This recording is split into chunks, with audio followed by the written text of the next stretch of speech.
Crusaders now say ending the vice requires change in strategy. Speaking after a meeting in Baringo, the Crusaders, under the umbrella of the Sauti Dada Africa Association, said sensitization of communities through civic education is a better approach to combat the outlawed practice.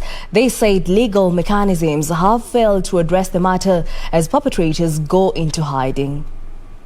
A section of crusaders and religious leaders championing to an end in rising cases of female genital mutilation in Baringo want the current strategy involving courts changed and instead civic education embraced.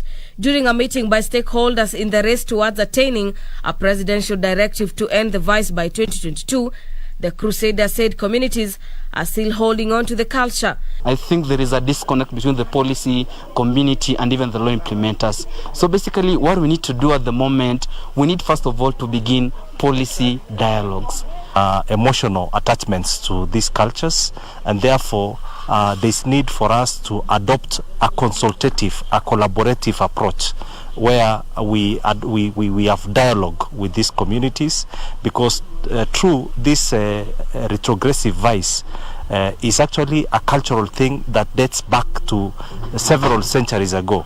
Lilian Kosgei, the founder of Sauti Dada Africa, said cases of FGM are still rampant in Tiati, with findings indicating that girls are subjected to early marriages after undergoing FGM.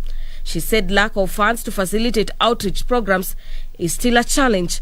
Unfortunately, we will not have ended FGM by 2022. This is perhaps because of the factors that has limited us from achieving this commitment fully, especially where I come from. Most girls have not gone to school. Most girls are still being subjected to these retrogressive cultures like female genital mutilation and child marriages.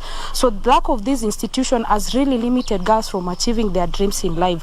One of the reasons that makes us not achieve this by 2022 is the approaches that we've been using before. Some of these approaches were biased. Some of these approaches were not workable in a setup that is entirely patriarchal. Other challenges cited are professionals with political interest, usually advocating for preservation of culture and thus eroding gains made in fighting FGM. Means telling people to go back to old traditions, including boring earlobes like mine, so that you look like Chamusoni, and then circumcising girls so that you look like Chamusoni. After he talks like this, people say, yes, that is very true. And then he gets into his car, starts it, engages all the gears, and flies away to Nairobi, leaving you here, where he does not do anything. Even his children do not speak our language. For Lunchtime News, I'm Gladys Mungai.